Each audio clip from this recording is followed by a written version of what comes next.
The 2024 NBA season is officially upon us, and I decided I would go about celebrating this by making predictions for literally every single team in the league. So that's what we're doing today.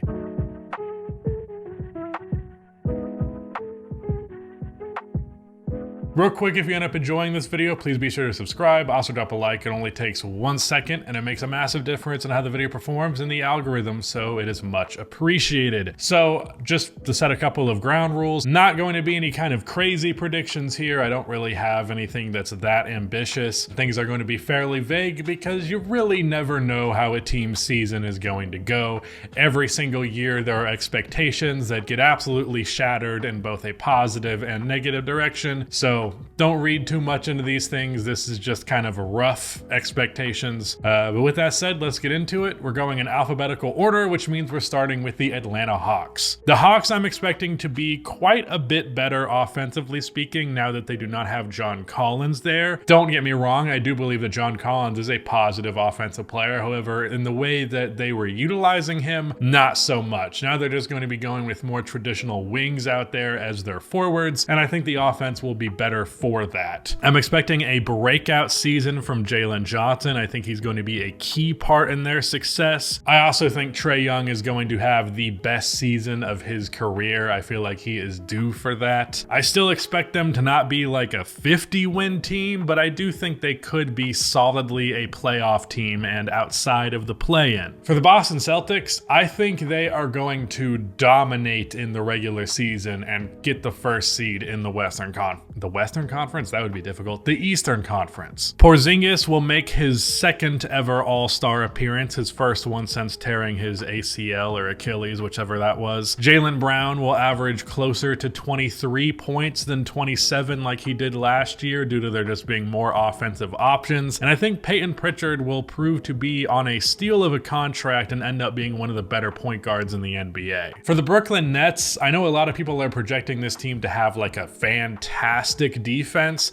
and I understand why you would maybe assume that just looking plainly at the personnel on the team. However, they're going to be a terrible offensive team, and I think that is going to bleed into the success of their defense, because being that terrible offensive team, they're probably not going to be a very good team as a whole, and defense is something that winning teams are going to play a lot more. There's more of a motive there. When you're a losing team, you tend to start to slip in those areas that really require a lot of effort but don't show up so much in the box score, because when you are on a losing team again, players start to have a more selfish mentality. I'm more interested in getting my numbers and all that. So I'm not expecting them to be a great defense as a result, but they do have the personnel to be a good one. I do expect them to be a bad offense, as I mentioned. A lot of that is predicated on Ben Simmons and how much better he's going to be this year, because if we got like a peak Ben Simmons, their offense could be better, but I don't expect him to get there. I do think Ben will be better than he has been in Brooklyn by like quite a substantial margin, but like all NBA, all-star, borderline top 25 player, I think that's a stretch. I think the Charlotte Hornets and their success is entirely dependent on LaMelo Ball's health. When he has played in the past, they have been pretty good, and when he doesn't, they are a disgrace. Unfortunately, speaking of disgraces, Miles Bridges is also going to be there, and that should help them in the win column. Mark Williams playing a full season as a starter will help them quite a bit, especially defensively. Terry Rozier will probably have a bounce back year efficiency-wise, just due to not having to shoulder so much of the offense. Brandon Miller, I think, will have an okay rookie year, definitely solid contributions, but nothing that's jumping out at you. But as I said, it's all dependent on LaMelo. When he's there, they're solid. When not, they're, like I said, they're a disgrace. Speaking of disgraces, let's talk about the Chicago Bulls. I actually do think they're going to be better than they were last year. However, I still think they will fail to be even a good playoff team. Of the young players here, I actually expect Kobe White to be the one who has a little bit more of a jump going into this season rather than Patrick Williams. I honestly was pretty disappointed with a lot of what I saw from Patrick in the preseason, but Kobe looked really, really good. He made big strides, especially as a defensive player in the previous season. So I think Kobe is going to be the one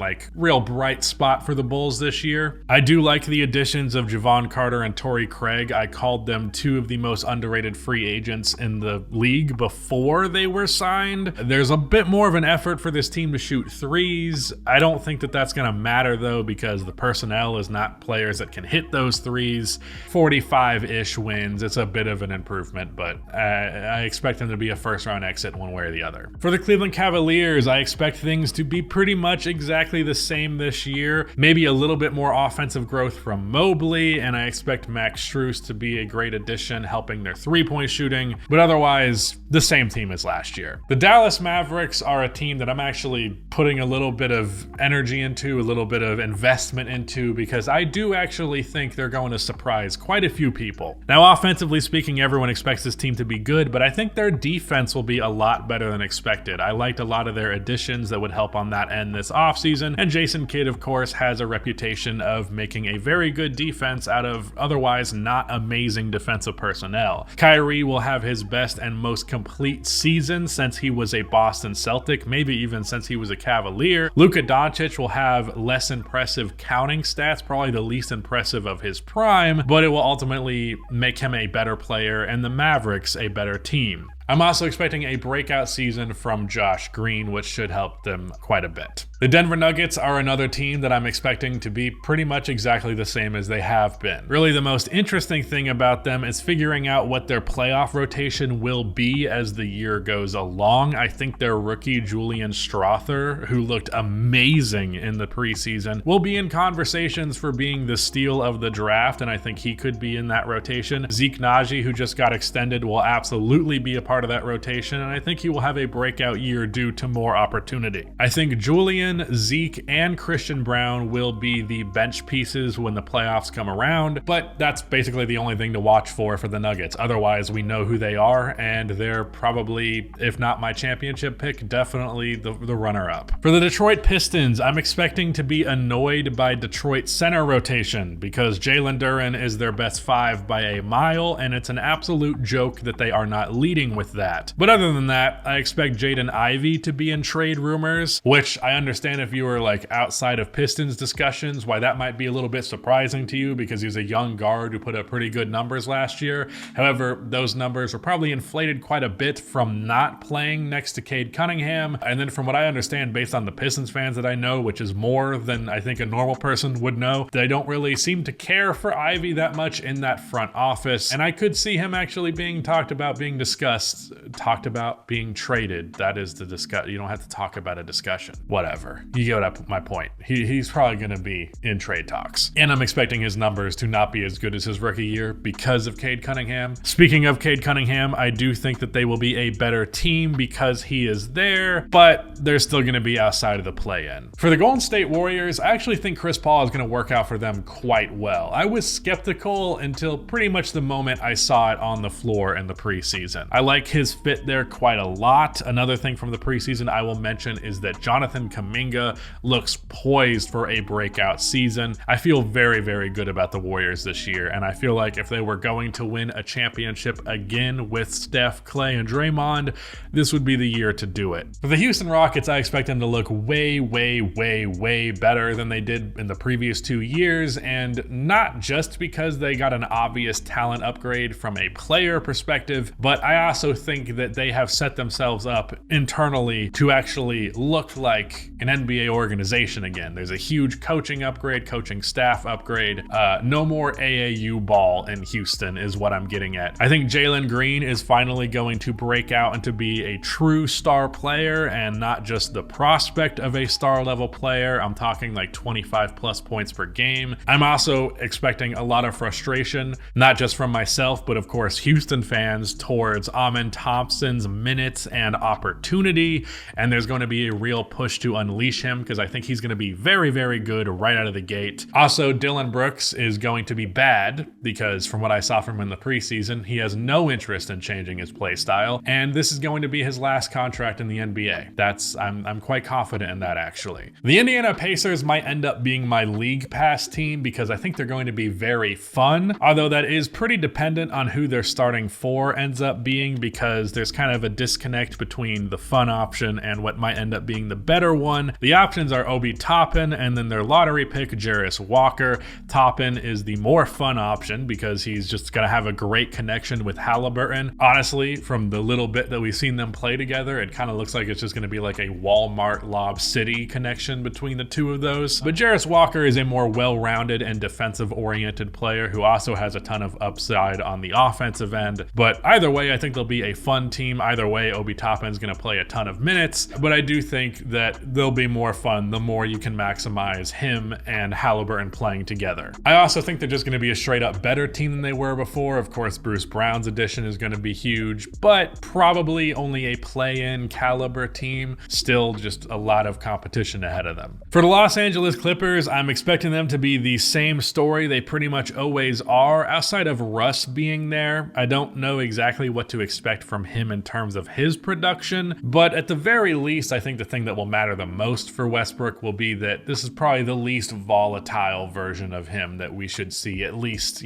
post being an MVP level player. The Los Angeles Lakers are yet another team I expect to be pretty much the same, and by the same, I mean what they were after the Russell Westbrook trade, not beforehand. I really like this roster quite a bit, and I think the depth will help them be able to rest like LeBron and AD a little bit more, but for the most part, I'm just hoping to see less from LeBron in his old age. I've talked about this time and time again with the Lakers, but how much they rely on him in the regular season is a problem. Luckily, I'm expecting Austin Reeves to average like nearly 20 points per game, if not crossing that threshold. I know there's a big pushback from people that I've seen on Twitter who think Austin Reeves is just bad and like it's just the Lakers media machine like hyping him up, but no, Austin Reeves is very good and I expect him to be very good for the Lakers this year. Also, I want to see Anthony Davis be more of the same of what he was last year, being dominant on both ends of the floor and not just on defense. More of the same. I think the Memphis Grizzlies are going to start their season off fairly rough because of course they are dealing with the suspension of Ja Morant. And I know what you might be thinking, well, the Grizzlies have always been good without Ja. I don't expect it to be quite the same with the volatility of Marcus Smart in place of the consistency of Tyus Jones.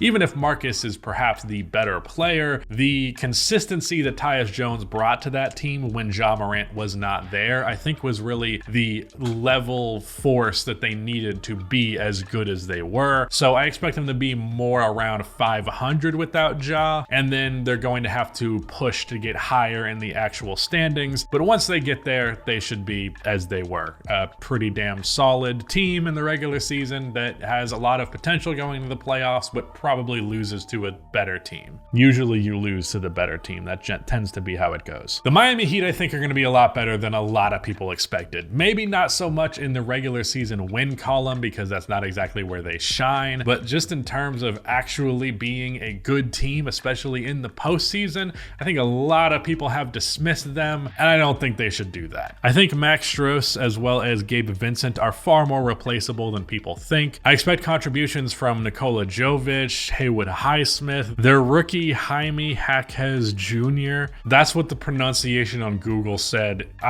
It's probably not right, but he's gonna be good. I like what I saw from him. I think Thomas Bryant could also be a big and underrated addition just because he's a real backup five and not Cody Zeller. I think a lot of people have written off the Miami Heat and they're going to regret it when the postseason comes around. For the Milwaukee Bucks, I don't think the Bucks will be a remarkably impressive regular season team. Don't get me wrong, I still expect them to be a top 2 seed in the Eastern Conference, but I think they will be considerably less impressive regular season wise than the Celtics are. And as a result, there's going to be some people that underestimate them a bit, write them off a little bit even, and I think that will be silly and I will make fun of them for it when that arises. Most of us will be like, look, it's Dame and Giannis, so we'll see, but I don't think they're going to just dominate the regular season to a significant degree. That said, I do think they're going to be very good. And I also think that Malik Beasley is going to be a huge addition for them, and he's going to end up being their bona fide 5th starter by the time the year ends. For the Minnesota Timberwolves, with a full year from Mike Conley, as well as a more deliberate use of Karl Anthony Towns in terms of his offensive role, I do expect the Wolves to be a good bit better than they were in the previous season, not to mention improvement from Anthony Edwards. That said, the Western Conference is tough, so I'm not expecting a top 5 seed or anything like that. The New Orleans Pelicans. Now, call it a gut feeling, call it whatever you want. I feel like Zion is going to play at the bare minimum 55 games this year.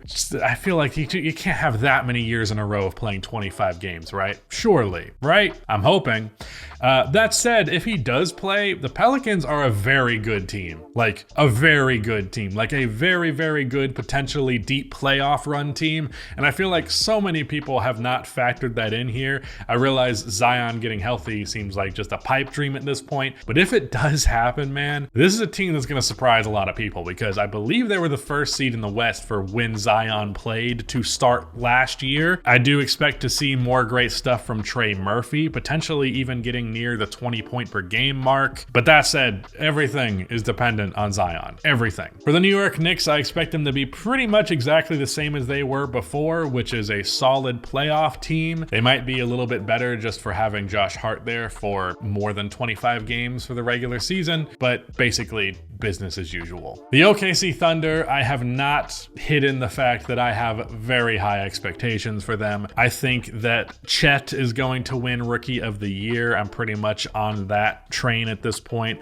I think they're going to win 50 games, or at least close to it. I think Shai Gilgeous-Alexander will be genuinely a top 3 MVP candidate and someone we're talking about legitimately winning that award. I expect further development from Josh Giddey and Jalen Williams. I just can't emphasize enough how many great things I'm expecting for this team. For the Orlando Magic, I'm expecting a big 2nd year leap from Paolo Banchero. I really think that's coming for him. As for the rest of the team, I do think that there is going to be some internal improvement that is obviously going to make them better. That's just kind of what happens when you have a young roster. However, I am personally not seeing the playoff leap that I've seen a lot of people project onto them. I just don't know if they're quite ready for that yet. Maybe a play-in. Maybe. Potentially, for sure. For the Philadelphia 76ers, I expect them to actually be a lot better without James Harden than people anticipate. At the end of the day, if you have a healthy Joel Embiid, that means you're guaranteed a playoff spot and potentially even guaranteed a higher seed playoff spot. I think Tyrese Maxey is going to average 25 points per game. We're going to get our best Tobias Harris year since he was a Los Angeles Clipper. But still, this is definitely a first-round exit unless they get some cupcake matchup like they did last year. James Harden will probably, I think, not get traded, but rather just void his contract, because from a salary cap perspective, it honestly makes more sense for the Sixers to just let him go than bring back bad or not that great players who are going to ruin their cap situation for this offseason. The Phoenix Suns, I expect to have a remarkably good offense. Maybe a little bit worse than some people might anticipate, just because it is pretty iso ball centric and that can limit your capabilities a little bit. I think Bradley Beal is going to prove to be this team's point guard. I think he is the best playmaker out of their big 3. And I also think they're not going to be a terrible defense like a lot of people anticipate, but ultimately I do think they are a 2nd round exit. I don't believe in them the way that many people do. Just don't really like the construction of this roster that much. I will give you that they filled out the roster about as well as you could with the limitations they had, but I still think a lot of people are overestimating the actual depth of this team. For the Portland Trailblazers, I'm actually expecting a somewhat quiet and not that ridiculous rookie season out of Scoot Henderson. However, he will show a level of poise and feel for the game that will illustrate just how dominant he will be in the near future. I do expect Anthony Simons to average like 27 points per game, not on good efficiency, but like mark. He's easily the best offensive player they have, so I expect him to take a good volume of their shots. DeAndre Ayton will put up 20 points per game for the first time in his career. This will not be a good team, but I think it'll be a very fun one. I actually really like Portland quite a bit, and I'm excited for their future. For the Sacramento Kings, I have seen a lot of people expecting this team to just have a huge fall off this upcoming season, and I really don't know why. Don't get me wrong, I'm not expecting them to be some dominant top seed in the West, but I do think they're going to be practically the same team as last year. That could possibly result in a lower seed because the Western Conference is insane.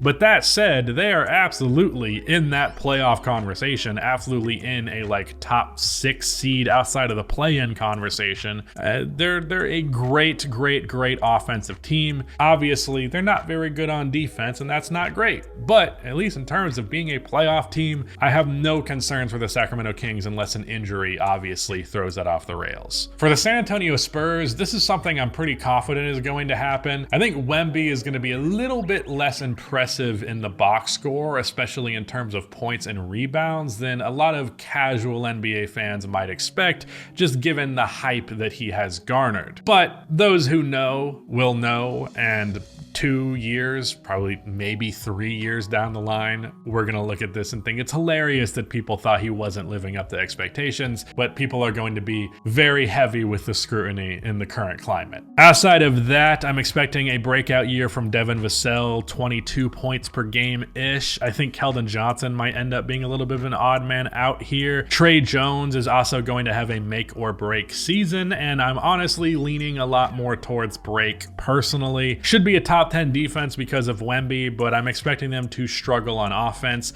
Maybe a play-in team, but I wouldn't put money on it. The Toronto Raptors will continue to be remarkably mediocre. If Masai Ujiri has any sense, any idea of what he's doing, Pascal and OG will be traded by the deadline, but they've let players that they should trade just leave in free agency the year after, so who's to say? For the Utah Jazz, I'm expecting more of the same from the year prior, just pretty much going to be a bad but at least competitive NBA team. I think that their rookie Keontae George is going to prove to be the steal of the draft. I really like what Utah is doing, but it's not going to result in winning in the current moment. For the Washington Wizards, I think Jordan Poole is going to put up like 28 points per game. Otherwise, I think they're just going to be shipping a bunch of players at the deadline and bottom out. It's empty stats heaven for the Wizards, which is honestly kind of the reputation that they have at this point. So those are just some light, rough predictions for every NBA team. I look forward to covering the 2023-2024 season. How is it almost 2024? Am I crazy for feeling, well, we're not going to do this. Whatever. I will say there's going to be some coverage for the NBA season this year that's going to be quite a bit different from how I've done it in the past.